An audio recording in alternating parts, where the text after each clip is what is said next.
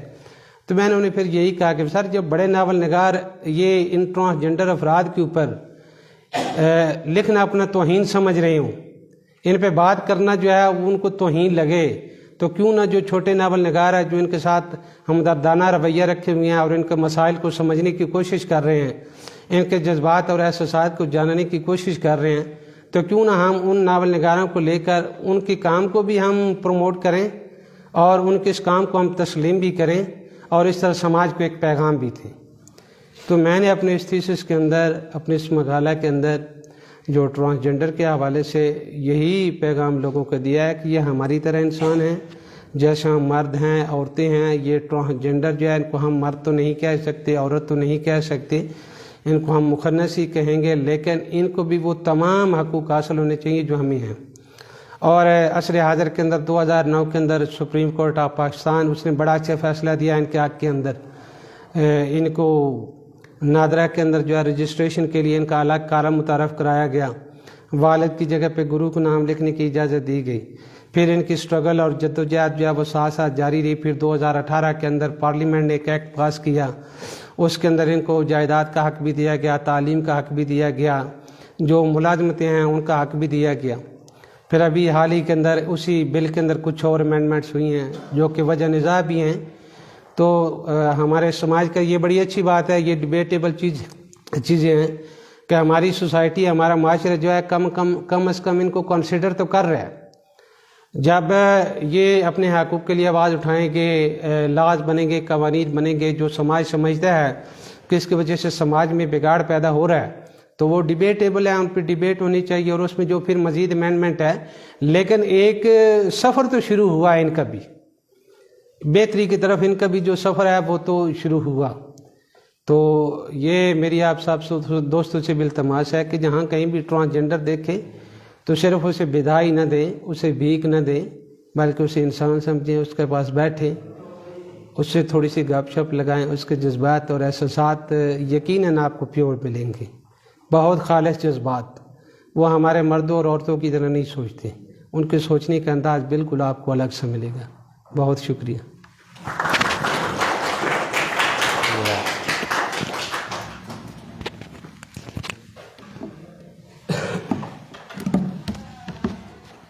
مجھے کہانی